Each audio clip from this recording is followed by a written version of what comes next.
इथं आलेल्या सर्व कार्यकर्त्यांचा उत्साह बघितल्यानंतर आपल्याला लक्षात येईल की येणाऱ्या 9 तारखेला निकाल काय असेल. मी वेगळं सांगायचं काय कारण नाही. उमेदवार हे उपरा हे सगळ्यालाच मान्य आहे. लोक मलाच सांगतायत की बाहेरच्या माणसाचं आपल्या गटात काय काम आहे, त्यांच्या पार्टीत आपला माणूस म्हणजे त्यांच्या पार्टीत उमेदवार कोण नव्हता का, बाहेरच्या माणसाला का उमेदवारी दिली. की पाण्याचा प्रश्न आहे, विजेचा प्रश्न आहे, मोठ्या प्रमाणात रस्त्याचा प्रश्न फार मोठ्या प्रमाणात आहे आणि त्या ठिकाणी आरोग्य व्यवस्था असेल, शिक्षण व्यवस्था असेल, प्रत्येक शाळांमध्ये जी शिक्षकांची संख्या रिकामी रिक्त आहेत.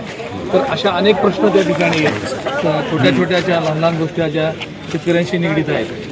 पहिल्यापासून माझी पार्श्वभूमी राजकारणाची वेगळी आहे. मी नानांच्या नेतृत्वाखाली राजकारणाला मध्ये सुरुवात केली. 2008 साली सोसायटीचा चेअरमन झाल्यानंतर त्या काळामध्ये पाणी संघर्ष चळवळीची या ठिकाणी समिती नेमली गेली आणि त्यामध्ये मोठ्या प्रमाणात एक चळवळ उभी राहिली होती. त्या चळवळीतनं मी कार्यकर्ता होतो. तर त्यांचे अनेक विचार, अनेक त्यांच्या कामाची पद्धत आम्ही अतिशय जवळून पाहिलेली आहे आणि त्यांच्या विचाराचा वारसा आम्ही असल्यामुळं आम्ही कुठं पार्टी सोडून जाण्याचा विषय येत नाही. आपण सर्वजण मला येणाऱ्या 7 तारखेला मला या माझ्या ऑटो रिक्षाच्या चिन्हावर आपण मतदान करून आशीर्वाद द्यावं असं मी आपल्या माध्यमातून आपल्या मतदारांना मी विनंती करतो. आता पालकमंत्री जर येत असेल तर दास्ती घेतले की नाही तुम्ही आपणच त्या प्रश्नाचं उत्तर त्यांनाच विचारू शकताय. कार्यकर्त्याला एखाद्या गावात प्रमुख म्हणून काम करणाऱ्या लोकांना एका गावामध्ये 100-200 त्यांना फोन करावं लागते. त्यातच माझा विजय आहे. सर्वांचं स्वागत. दर्शको, सध्या जिल्हा परिषद असेल, पंचायत समिती असेल, निवडणुकीच्या रणधुमाळीला सुरुवात आहे. या ठिकाणी वेगवेगळे उमेदवार असतील, या ठिकाणी प्रचाराचा शुभारंभ होत आहे. त्या अनुषंगाने तीर्थक्षेत्र विकास आघाडीकडून आज या ठिकाणी माचनूर येथे प्रचार शुभारंभ झाला. मोठ्या प्रमाणात पदाधिकारी असतील, कार्यकर्ते, मतदार बंधू उपस्थित होते. तर आपल्यासोबत सध्या भोसे गटातून निवडणूक लढवणारे उमेदवार म्हणजे बसवराज पाटील आपल्यासोबत आहेत. त्यांचे संवाद साधक काय त्यांच्या भावना आहेत काय सांगणार. आता नुकताच प्रचार शुभारंभ झाला. आपल्या शिवनगरीमध्ये तीर्थक्षेत्र विकास आघाडी, राष्ट्रवादी काँग्रेस पार्टी या सर्व अधिकृत उमेदवारांच्या प्रचारार्थ आज या ठिकाणी या माशनूर येथे सिद्धेश्वर मंदिरात प्रचाराचा नारळ घेऊन शुभारंभ केलेला आहे. आज आपण बघितलेलं असेल की इथं आलेल्या सर्व कार्यकर्त्यांचा उत्साह बघितल्यानंतर आपल्याला लक्षात येईल की येणाऱ्या 9 तारखेला निकाल काय असेल हे या सर्व जनतेवरून आपल्याला लक्षात आलं असेल. उमेदवार आहे की वेगवेगळे उमेदवार आयात आलेत किंवा त्याबद्दल तुम्ही काय त्यांना काय उत्तर नाही. एक मी वेगळं सांगायचं काय कारण नाही. उमेदवार हे उपरा हे सगळ्यालाच मान्य आहे. लोक मलाच सांगतायत की बाहेरच्या माणसाचं आपल्या गटात काय काम आहे, त्यांच्या पार्टीत आपला माणूस म्हणजे त्यांच्या पार्टीत उमेदवार कोण नव्हता का, बाहेरच्या माणसाला का उमेदवारी दिली. ते त्यांच्या पार्टीची लोक त्यांना प्रश्न विचारायला लागले. त्यामुळं त्या सर्व भागामध्ये फिरत असताना लोकांचा उत्साह बघितल्यानंतर 100% यश येणार आहे. काय तुमच्या गटामध्ये काय समस्या. आमच्या या भोसे जिल्हा परिषद गटामध्ये अनेक गावामध्ये पाण्याचा प्रश्न आहे, विजेचा प्रश्न आहे, मोठ्या प्रमाणात रस्त्याचा प्रश्न फार मोठ्या प्रमाणात आहे आणि त्या ठिकाणी आरोग्य व्यवस्था असेल, शिक्षण व्यवस्था असेल, प्रत्येक शाळांमध्ये जी शिक्षकांची संख्या रिकामी रिक्त आहेत. तर अशा अनेक प्रश्न त्या ठिकाणी छोट्या छोट्याच्या लहान लहान गोष्टी ज्या शेतकऱ्यांशी निगडीत आहेत. तर मोठ्या समस्या त्या ठिकाणी आहेत.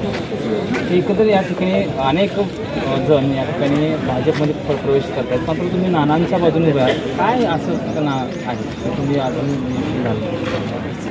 बघा, हे कसं असतंय जे ते विचार करण्याची पद्धत राजकारणामध्ये आपण आज तुम्हाला ऑफर आली का नाही. ऑफरचा वगैरे विषय पहिल्यापासून माझी पार्श्वभूमी राजकारणाची वेगळी आहे. मी नानांच्या नेतृत्वाखाली राजकारणाला मध्ये सुरुवात केली. 2008 साली सोसायटीचा चेअरमन झाल्यानंतर त्या काळामध्ये पाणी संघर्ष चळवळीची या ठिकाणी समिती नेमली गेली आणि त्यामध्ये मोठ्या प्रमाणात एक चळवळ उभी राहिली होती. त्या चळवळीतनं मी कार्यकर्ता होतो. त्यानंतरच्या काळामध्ये मी 2010 साली कारखान्याचा संचालक म्हणून त्या ठिकाणी आमच्या वडील त्या ठिकाणी निवडून आले. त्यानंतरच्या काळामध्ये 16ची निवडणूक असू द्या, पुन्हा कालच्या 2022ची कारखान्याची निवडणूक असू द्या, 3 निवडणूक आम्ही कारखान्याच्या स्वर्गीय केल्यामुळं मला त्या ठिकाणी दुसऱ्या पार्टीत जावं किंवा तिथं सत्तेसाठी लोकसाठी आपण काहीतरी चुकीचा निर्णय घ्यावा. कारण मी भारत नानांचा कार्यकर्ता असल्यामुळं जरी भारत नानांचा जो 2008 पासूनचा मी त्यांच्यासोबत आहे, तर त्यांचे अनेक विचार, अनेक त्यांच्या कामाची पद्धत आम्ही अतिशय जवळून पाहिलेली आहे. आणि त्यांच्या विचाराचा वारसा आम्ही असल्यामुळं आम्ही कुठं पार्टी सोडून जाण्याचा विषय येत नाही. आणि त्या भागामध्ये मी 2 महिन्यामध्ये फिरत असताना लोकांचा जो उत्साह आणि लोकांचं जे म्हणणं होतं की तुम्ही भाजपकडे वगैरे काही ऑफर आले तर जाऊ नका, कारण ही निवडणूक ही कार्यकर्त्यांची निवडणूक आहे. मुळात ह्या जिल्हा परिषद निवडणुकीचं नावच असं आहे की स्थानिक स्वराज्य संस्थेची निवडणूक आहे. त्यामुळे स्थानिक लोकांची ही निवडणूक असल्यामुळं एक स्थानिक कार्यकर्ता म्हणून तुम्ही कोणाला कुठं जायचं ते जाऊ द्या, तुम्ही त्याचा विचार करू नका, आम्ही तुमच्या सोबत आहोत, अशा पद्धतीने जनतेनं मला सांगितल्यामुळं मी त्या ठिकाणी त्या परिवारासोबत राहण्याची माझी अगदी सुरुवातीपासूनची भूमिका ती आजपर्यंत कायम राहिलेली आहे. एकीकडे या ठिकाणी मतदारसंघामध्ये मोठा प्रमाणात कोट्यवधी निधी आणणार असं म्हटलं जातं आणि एका बाजूला बलाढ्य पक्ष आहे, आव्हान वाटतं. अजिबात काही आव्हान वाटत नाही. कोट्यावधी रुपयाचा जर निधी जर आपण बघायचा असेल, आपण एक पत्रकार म्हणून त्या ठिकाणी चिखली मारोळीचा रस्ता बघा, हुनूर बोशेचा रस्ता बघून या, अन्य छोटे छोटे रस्ते आपण बघून या. पण निधी कुठं आहे, पैसे कुठं गेलेत, काय आहे ते आपणच त्यांना विचारा, जे सांगताय त्यांना. आणि मुळात एक विषय आपण म्हणताय आव्हानाचा विषय कुठं आहे, उमेदवारच बाहेरचा असल्यामुळे आव्हान कुठं आहे, आव्हान नाही, आव्हानाचा विषय येत नाही. 100% मतदारांना काय सांगा.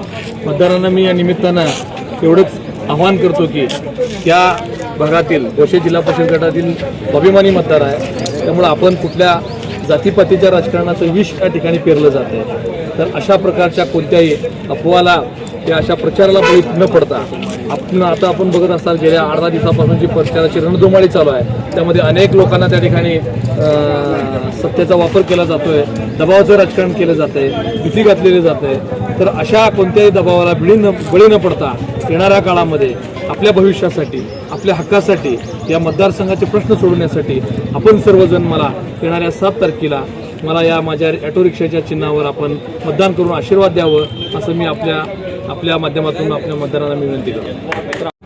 काय या ठिकाणी पालकमंत्री सभा लावण्यात येणार आहे असं समजत आहे, काय तुम्ही धास्ती घेतले का ते?